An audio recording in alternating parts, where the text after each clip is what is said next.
I bought the world's worst thesaurus the other day. Not only is it terrible, it's terrible. Oh, hi, Bobby here. Paid upgrades for amp modelers. I'm a little bit late to the party with this one, probably about 2 weeks late, but I'm not a YouTuber. I don't consider myself a YouTuber. I put out content when I've got time, and recently I'm like the monkeys. I'm too busy singing to put anybody down, but I'm trying to be friendly. So this isn't just a rant about Kemper's latest move to introduce paid upgrades for the Kemper Player.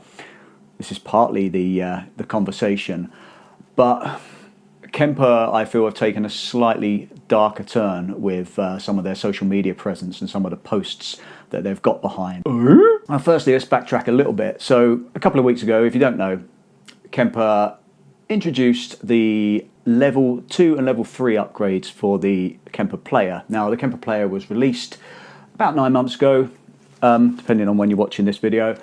And they've recently released a batch of upgrades. So level 2 introduces a lot more functionality. Level 3, even more functionality. They're paid upgrades. If you bundle them together, I think they come in at about £255 UK and about $300 and €300 respectively. Don't quote me on that. Prices could fluctuate. Who knows? So this has caused uproar in the guitar community.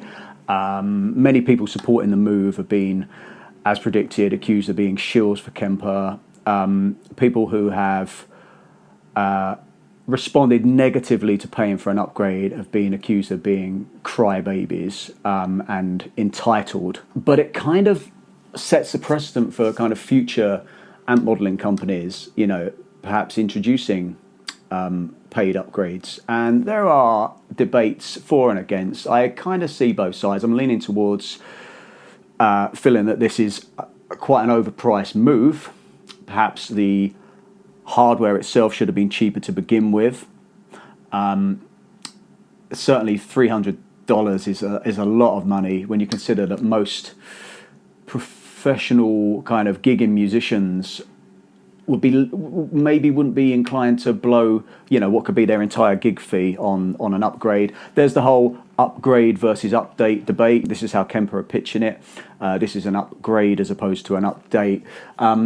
Some people are accusing or implying that the hardware was nerfed to begin with. So, you know, it was released with limited functionality and you have to pay to unlock it. I don't believe that to be the case. If you look at the life cycle of any modeler that has frequent updates, it from the beginning of its life cycle to the end, it becomes a significantly better unit, and that is largely down to the software or the firmware, not the actual hardware itself.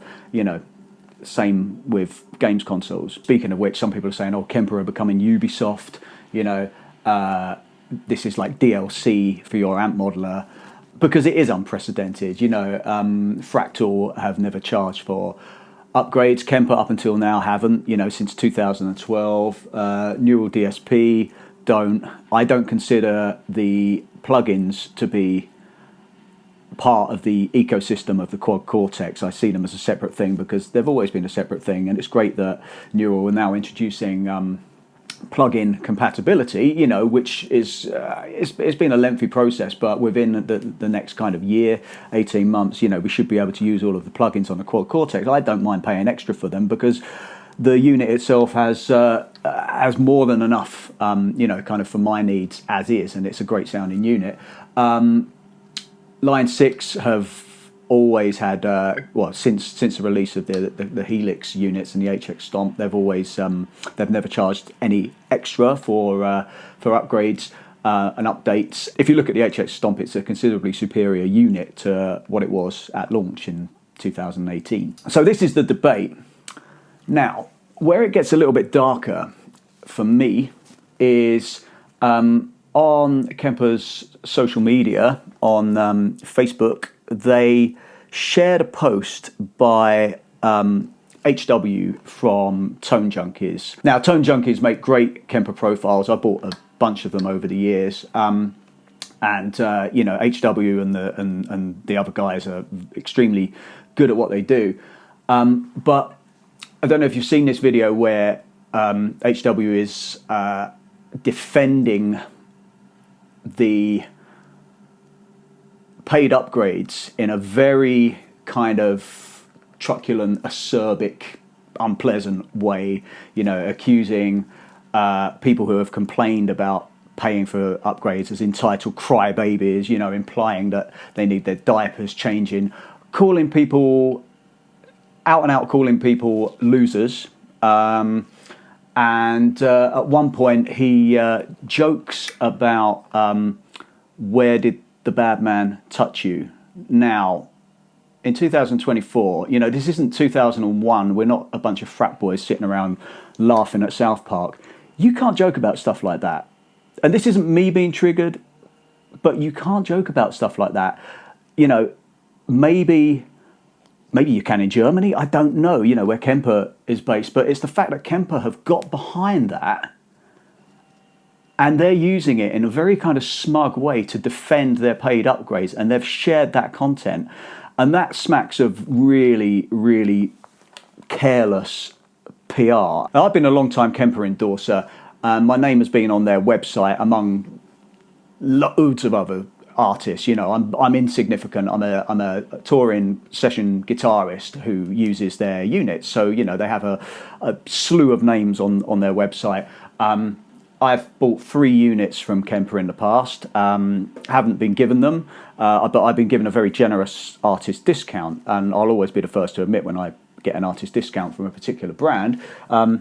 So I've bought 2 Kemper power heads and remote units. I bought 2 because I wanted to cheaply duplicate my rig for touring. You know, in the past when I had to use kind of valve amps and loads of rack gear, you can't possibly, the budget just doesn't allow for you to buy a duplicate rig in case something goes down. I thought this is a good way into it, you know, to buy 2 duplicate rigs that have kind of been around the world with me, use them for years. I then bought a Kemper stage for some of the other gigs that I do where I only use 2 sounds. But I can't get behind Kemper now. I'm no longer going to use their products. In fact, I'm about to put my Kemper stage on reverb.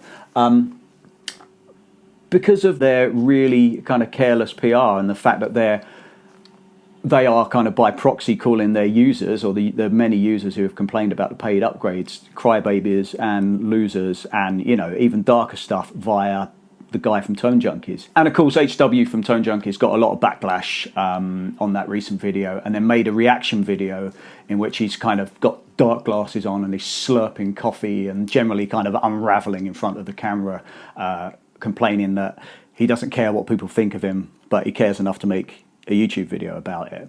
And then kind of going into, I'm a character actor, this, that, a little bit of backpedaling. I don't really know what his agenda is with that. With all due respect to ToneJunkies, as far as I'm aware, HW isn't a touring musician, sideman, you know, the sort of people who promote Kemper products via social media without kind of making YouTube videos about them, you know, just posting on Instagram that they're kind of touring with this particular rig. He makes profiles and he's also a YouTuber. I don't think he has any kind of real world kind of touring credentials outside of maybe worship gigs or something. So my point being that, you know, he's not a Tim Pierce or a Pete Thorne. You know, if Kemper really wanted to defend their kind of paid upgrade system, you know, for the Kemper Player, perhaps it would have been a better move to get someone who's out there in the real world, you know, kind of playing arenas, playing theatres, playing, you know, kind of big tours,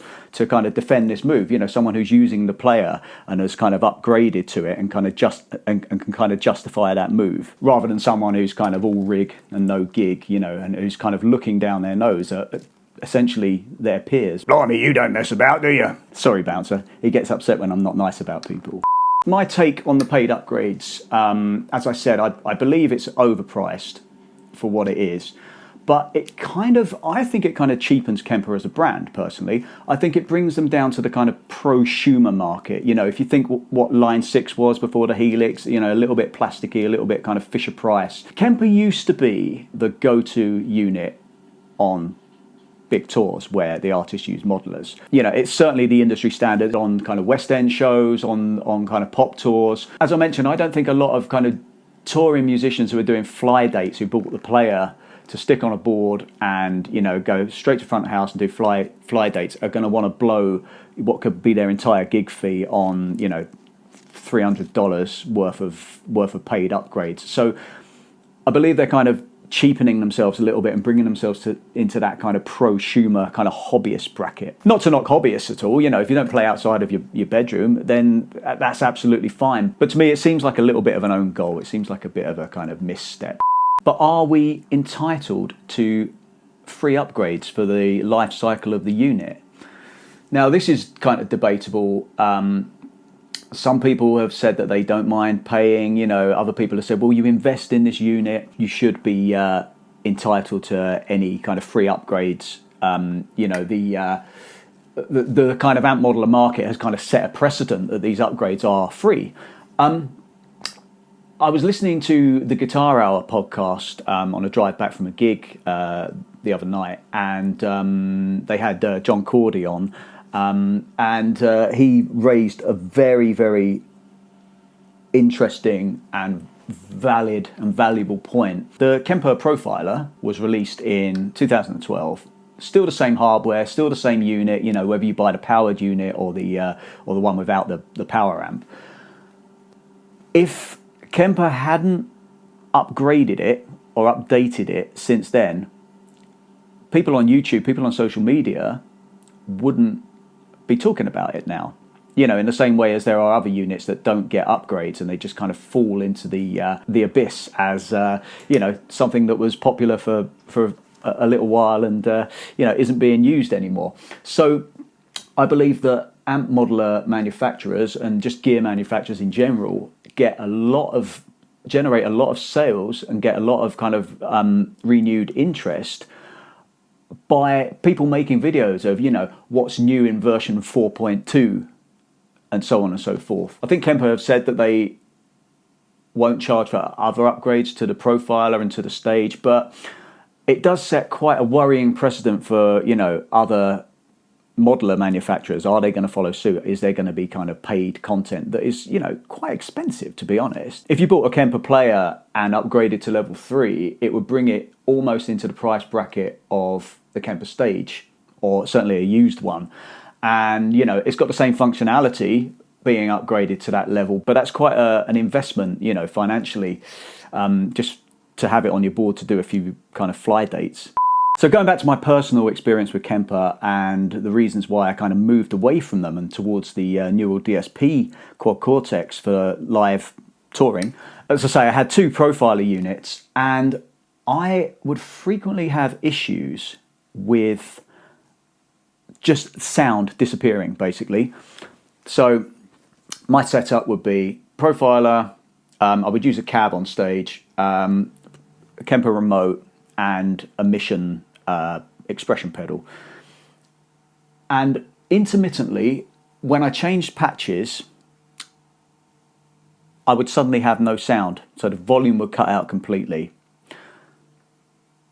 So instinctively, you start looking at your volume pedal. So you start changing your volume pedal. I had 2 Mission pedals, so I would kind of switch them around. Same problem. Change the cables. Same problem. Because I had 2 remotes, I would switch the remotes, switch the heads. We experimented, me and my tech, we experimented with every single iteration, and we encountered the same problem. Couldn't always replicate it every time. As I say, it was an intermittent issue, but it would actually happen on the gig. So, you know, you can train wreck a gig that way. And, you know, we were chatting to Kemper technical support, who were initially helpful. They wanted us to kind of replicate the issue. Sometimes we could, sometimes we couldn't. And this was on a tour that culminated in a week-long run at the Royal Albert Hall, you know, so quite a prestigious run of shows. Kemper couldn't diagnose the issue, and in the end just sort of ghosted us and just kind of dropped the ball with us, you know, while this issue was still happening. I've since spoken to other people who have had the same issue with the Profiler. When you get a Cat5 cable involved, you get all sorts of intermittent stuff happening. The Stage that's sitting over there is a lot more robust and a lot more reliable, I believe. but it maybe not trust, the brand anymore. And this being the industry standard, for kind of amp modelers, kind of led to me moving away from them a little bit and trying out the Quad Cortex, which has so far been absolutely brilliant. I also had intermittent,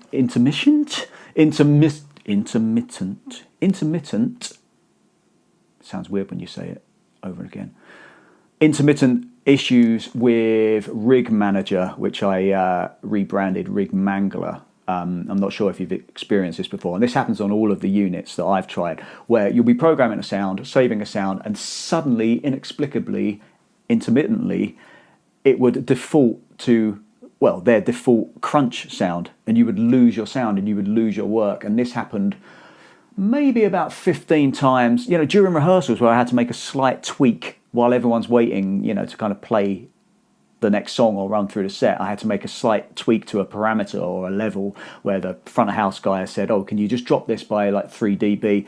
Change the sound, lost the sound. And again, Kemper couldn't explain why this was happening. And I've since found out that this has happened to a few people as well. So, they're not the Messiah. They're a very naughty boy. Anyway, sorry it's a bit of a ranty one this week. I haven't even done any playing. In fact, this isn't even plugged in. I just wanted to kind of weigh in on this whole Kemper debate and why I personally can't get behind them as a brand anymore. But it does kind of throw up the question, will other brands follow suit with paid upgrades? And how do you feel about paid upgrades? Let me know in the comments below whether you think it's a fair thing, whether you would be prepared to pay, $300, 250 quid, whatever, for, kind of more functionality on your unit. Or do you feel that we should always have free upgrades and updates for the life cycle of the unit? Cheers, guys. Thanks for watching, and I'll see you next time. Bye.